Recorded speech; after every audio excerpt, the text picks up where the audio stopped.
السلام علیکم، میں ہوں موئز اور آپ دیکھ رہے ہیں میرے یوٹیوب چینل۔ لاسٹ ٹائم ہم نے جس نبی کے حوالے سے بات کی تھی وہ حضرت شعیب علیہ السلام تھے، اور اس کے بعد جو نبی ہیں حضرت موسیٰ علیہ السلام کے متعلق بات کرنے جا رہے ہیں ہم آج۔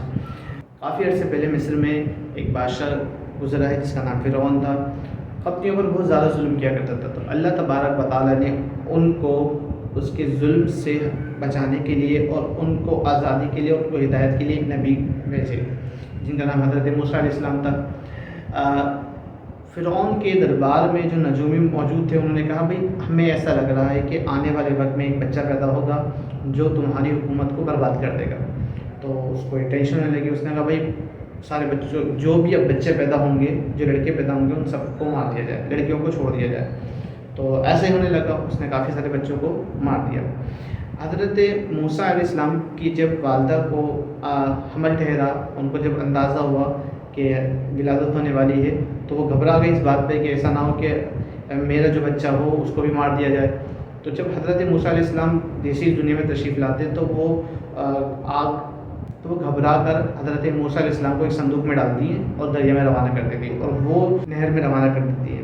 اور وہ جو نہر ہے وہ فرعون کے دربار کی طرف جا رہی تھی۔ اب وہ اس بات سے ٹینشن میں تھی کہ پتہ نہیں کیا ہوگا، کہاں جائے گا یہ باکس۔ تو انہوں نے اپنے ساتھ جو تھی ایک اور ان کو کہا کہ بھائی اس باکس کے پیچھے پیچھے جائیں، آپ دیکھیں کہاں جا رہی ہے۔ تو وہ پیچھے پیچھے جاتی ہیں، وہ دیکھتی ہیں کہ باکس ایک فرعون کے دربار کے نزدیک پہنچتا ہے، تو فرعون کی جو وائف ہے وہ وہاں پر موجود ہیں۔ وہ اس باکس کو اٹھاتی ہیں، دیکھتے ہیں ایک بچہ ہے اس میں، تو جیسے ہی دربار میں لاتی ہیں تو فرعون کہتا ہے بھائی میں نے تو پہلے ہی کہا ہوا ہے کہ سب کو مارنا ہے، تو اس کو بھی مار دو۔ تو وہ کہ نہیں اس کو نہیں ماریں گے، ہم اس کو اس کی پرورش کریں گے، ہم پالیں گے، اس کو گود لیں گے ہم۔ تو وہ بہت اصرار کرتی ہے، تو فرعون پھر رکھ لیتا ہے ان کو۔ اب بات یہاں پر یہ آتی ہے کہ اس کو جب دودھ پلانے کی باری آتی ہے حضرت موسیٰ علیہ السلام کو، تو اب پلائے کس کا؟ تو وہ جو ساتھ جو تھی ہمشی جو خاتون دیکھنے پیچھے پیچھے گئی تھی باکس کے، تو وہ کہتی ہیں بھائی میری نظر میں ایک ہیں رعایا، وہ دودھ پلا سکتی ہیں۔ وہ حضرت موسیٰ علیہ السلام کی والدہ کو مانی جاتی ہیں۔ حضرت موسیٰ علیہ السلام کی والدہ وہاں پر جا کے ان کو دودھ پلاتی دیتی ہیں، اور کچھ ٹائم اس طرح گزرتا رہتا ہے اور آپ جوان ہو جاتے ہیں۔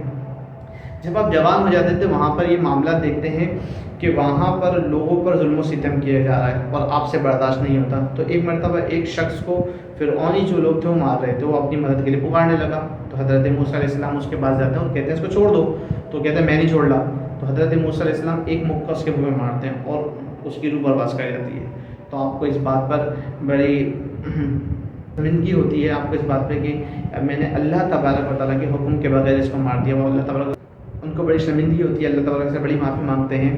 تو پھر ان کو اس بات کا پتہ چلتا ہے تو وہ بڑا غصے میں آیا، تو پتہ پکڑ کے لاؤ کون شخص ہے وہ۔ تو اتنے میں آپ کے پاس کوئی آتا ہے اور کہتا ہے کہ اس وقت آپ کا یہاں پر رہنا ٹھیک نہیں ہے، آپ یہاں سے دور چلے جائیں۔ تو آپ وہاں سے سفر کرتے ہوئے مدین کے علاقے کی طرف چلاتے ہیں جو حضرت شعیب علیہ السلام کا ہے شہر۔ تو وہاں پر اس کی کوئی حکومت نہیں ہے فرعون کی۔ تو آپ وہاں پر جاتے ہیں تو ایک کنویں کے نزدیک پہنچتے ہیں، دیکھتے ہیں کہ دو لڑکیاں کھڑی ہوئی ہیں اور باقی سب اپنے جانوروں کو پانی پلا رہے ہیں۔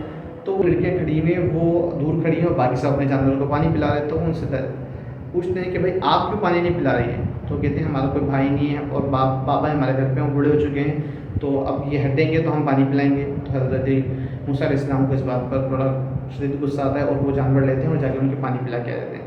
وہ جیسے ہی گھر جاتی ہیں، گھر جا کے بتاتی ہیں پاپا کو کہ بابا یہاں پر بھی کوئی ایک ایسا شخص ہے جو بہت زیادہ نیک اور صاف دل ہے۔ تو حضرت شعیب علیہ السلام حضرت موسیٰ علیہ السلام کو اپنے گھر بلاتے ہیں اور کہتے ہیں کہ تم میرے پاس کام کرتے رہو اور 8 سے 10 سال کا ٹائم پیریڈ میرے پاس گزارو اور پھر میں اپنی بیٹی کی تمہیں شادی کرا دوں گا۔ تو اسی طرح ہوتا ہے، آپ وہاں پر 8 سے 10 سال گزارتے کام کرتے ہیں، تو حضرت شعیب علیہ السلام کی بیٹی سے حضرت موسیٰ علیہ السلام کا نکاح ہو جاتا ہے۔ پھر آپ وہاں سے چلتے ہیں، تو جب نکاح کے بعد آپ چل رہے ہوتے تو ایک وادی پر پہنچتے ہیں، تو نظر آتا ہے کہ دور سے آگ جل رہی ہے۔ تو آپ ان سے کہتے ہیں کہ آپ اپنی سوچا سے کہتے ہیں آپ یہاں ٹھہریں، میں وہاں دیکھ کر آتا ہوں، وہاں سے کوئی لکڑی لے کے آؤں۔ آپ جیسے ہی وہاں پہنچتے ہیں تو وہاں آگ جل رہی ہے اور درخت سے آواز آ رہی ہے کہ اے موسیٰ میں تمہارا رب ہوں، اور وہیں پر آپ کو ایک عصا مبارک دے دیا جاتا ہے اللہ تبارک و تعالیٰ کی طرف سے۔ تو آپ ریٹرن جب واپس وہاں پر پہنچتے ہیں مصر کے علاقے میں جہاں پر فرعون کی حکومت تھی، وہاں پر پہنچتے ہیں تو وہاں پر جو عصا آپ کے پاس ہے، آپ اس کو عصا کو اللہ تبارک و تعالیٰ کے حکم سے زمین پہ پھینکتے ہیں تو وہ اژدہا بن جاتا ہے۔ تو لوگ اس بات پہ مانتے نہیں ہیں، وہ بولتے ہیں بھائی یہ جادوگر ہے، جادوگر ہے۔ تو فرعون کے جو لوگ تھے وہ بولتے ہیں کہ بھائی جادوگر جمع کرو دور دور سے اور حضرت موسیٰ سے مقابلہ کرنا ہے۔